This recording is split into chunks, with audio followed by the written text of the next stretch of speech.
I would invite you to please demonstrate something which any person can try out as a beginner when it comes to mudra. Okay, so I'm going to use this opportunity to show you two mudras. Okay, one based on the question that you asked, and since you are live, I would also like to ask you something and give you a mudra which is more suitable and appropriate for you, right?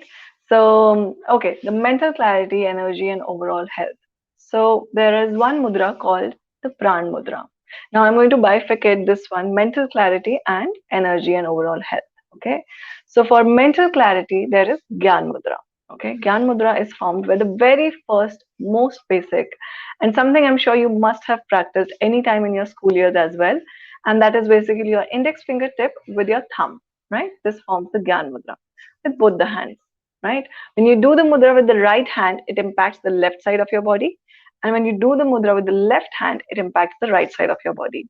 So doing the mudra with both the hands with deep breathing impacts you in the and gives you the most benefits, even though if you do not have the dedicated time to do it, yes, it will help you, but the maximum impact can be seen when you practice with both the hands and with a little bit of deep breathing, right? So, Gyan Mudra.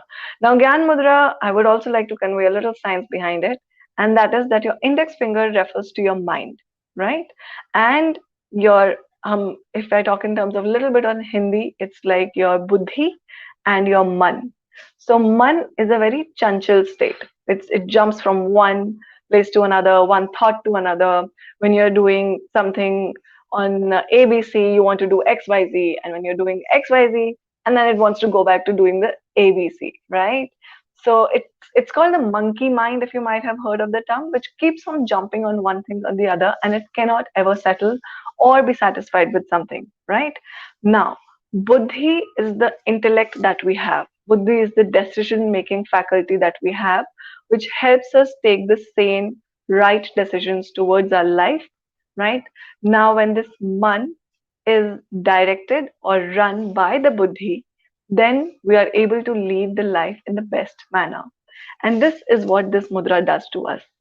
It brings a lot of calmness to the man, and it helps to follow the clarity of the buddhi, which bases its decision on the past experiences that we have, on the knowledge that we have, right? And when the man acts as per the buddhi, we are able to lead our life with a better clarity, right? So this, when you do it with deep breathing, this completes the circle of our energy, and it helps to save the energy internally, and hence it also acts in helping you increase the energy level of your body, right? As you might have seen, me being from electrical background, I feel that a current can only pass through a wire when there is a closed loop, right? If there's any break, then the current will not follow. And similarly, this is like completing that wire loop, right? This is like completing that energy circle, and then the current tends to flow within our body, right? So this is something that you can do for all the three of these things: mental clarity, energy, and overall health. Now, the second mudra that I would like to give you is the Praan Mudra.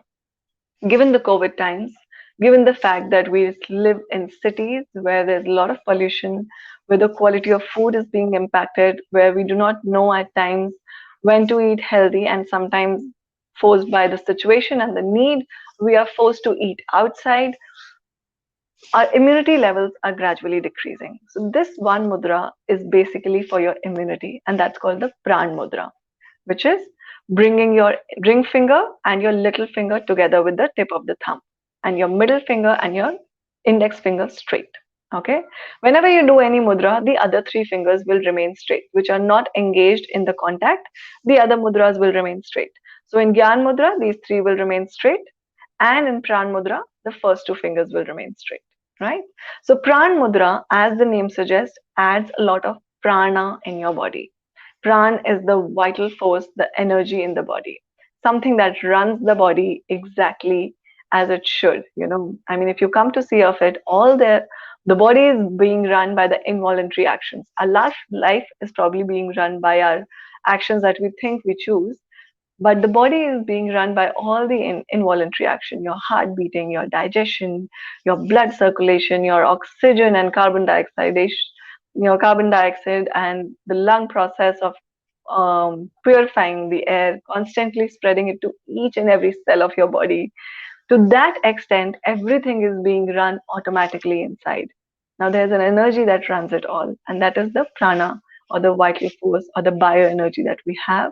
And this Praan Mudra helps to increase that energy. Both the mudras can be done any time of the day, other than 30 minutes of intake of food. There's only one mudra that should be done, that can be done after intake of food. But other than that, all the other mudras that we speak of should be done 30 minutes after the intake of food. And secondly, these two mudras can be done for a period of 45 minutes every day, right? 45 minutes, we feel that it's too long, but well, you watch a movie for 2.5 hours, you watch one probably episode of a series, and you do not realize that 40 minutes, 50 minutes have passed away, right? So 45 minutes of both these mudras, Gyaan Mudra and Praan Mudra. You can do it in 15 minutes thrice a day also, that's equally good. 45 minutes is slightly more helpful, but if you can't, then 15 minutes thrice a day. And you should feel the impact of it within a month, 45 days. And I think that should answer your question.